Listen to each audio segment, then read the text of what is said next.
Assalamualaikum warahmatullahi wabarakatuh. Halo teman-teman semuanya, selamat datang kembali di YouTube channel aku, yaitu Salama dengan NIM 231340114, mahasiswi bimbingan konseling Islam semester 6.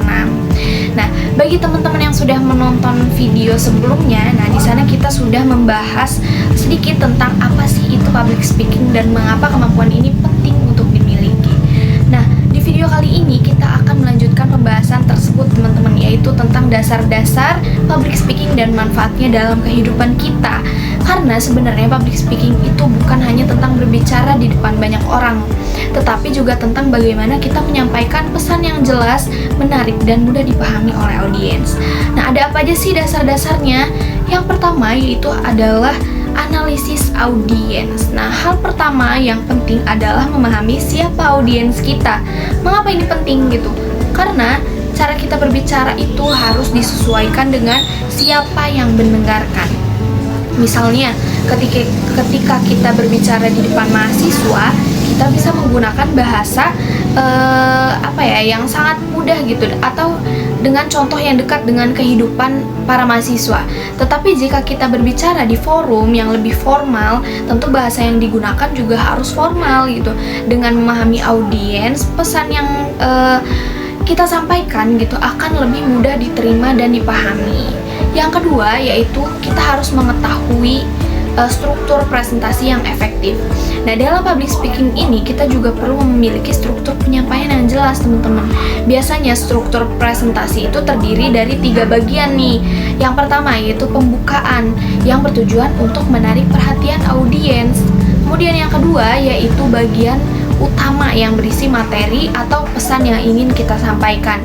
Dan yang terakhir adalah penutup yang berisi kesimpulan atau pesan penting yang ingin diingat oleh para audiens gitu. Dengan struktur yang jelas, audiens akan lebih mudah mengikuti alur pembicaraan kita.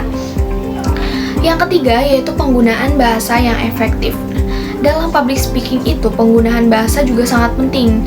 Nah, sebaiknya kita menggunakan bahasa yang sederhana, jelas, dan mudah dipahami gitu. Tidak perlu menggunakan kata-kata yang terlalu rumit atau bertele-tele gitu. Karena tujuan kita berbicara adalah untuk audiens itu memahami apa yang kita sampaikan. Selain itu juga kita juga bisa menggunakan contoh-contoh sederhana agar materi itu terasa lebih dekat dengan kehidupan sehari-hari. Contohnya seperti contoh studi kasus di suatu daerah atau yang lainnya gitu. Yang keempat yaitu pengelolaan waktu. Hal penting berikutnya adalah mengatur waktu dengan baik gitu. Seorang pembicara harus mampu menyesuaikan materi dengan waktu yang tersedia.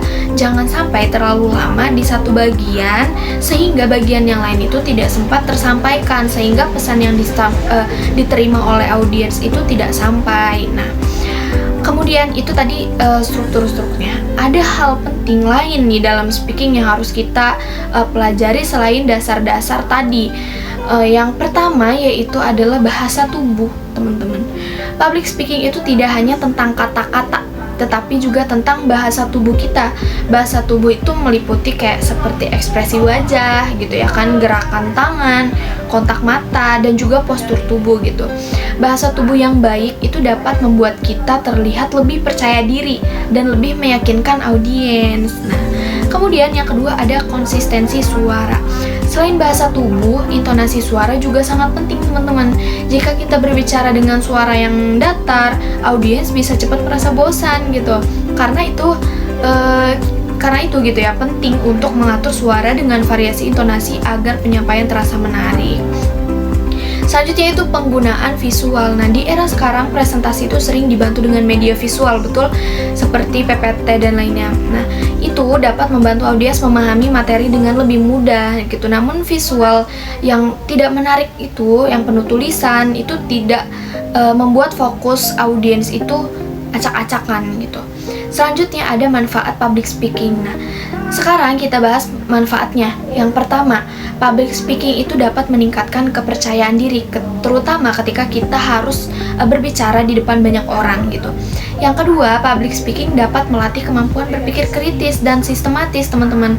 Karena ketika kita menyusun ide secara terstruktur sebelum menyampaikannya itu membutuhkan ide gitu ya. Ketiga, kemampuan ini juga dapat meningkatkan keterampilan komunikasi yang sangat penting dalam kehidupan sehari-hari.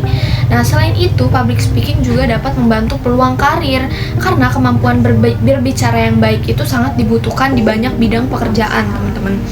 Selanjutnya juga public speaking juga membantu seseorang mengembangkan kemampuan kepemimpinan gitu. Karena pemimpin itu harus mampu menyampaikan ide dan visinya kepada orang lain. Nah, dan yang tidak kalah penting, public speaking juga dapat membantu kita membangun personal branding nih, serta melatih kita untuk mengendalikan emosi ketika berbicara di depan umum. Nah, dari pembahasan ini kita dapat memahami bahwa public speaking itu merupakan kemampuan yang sangat penting untuk dimiliki. Nah, bukan hanya untuk presentasi di kelas, tetapi juga untuk kehidupan sehari-hari dan masa depan kita gitu. Ketika kita di masyarakat atau di lingkungan mahasiswa, kita harus memiliki kemampuan tersebut. Semakin sering kita berlatih, maka kemampuan kita dalam berbicara itu akan semakin baik gitu. Karena pada akhirnya ide yang baik itu akan lebih bermakna jika kita mampu menyampaikannya dengan baik pula.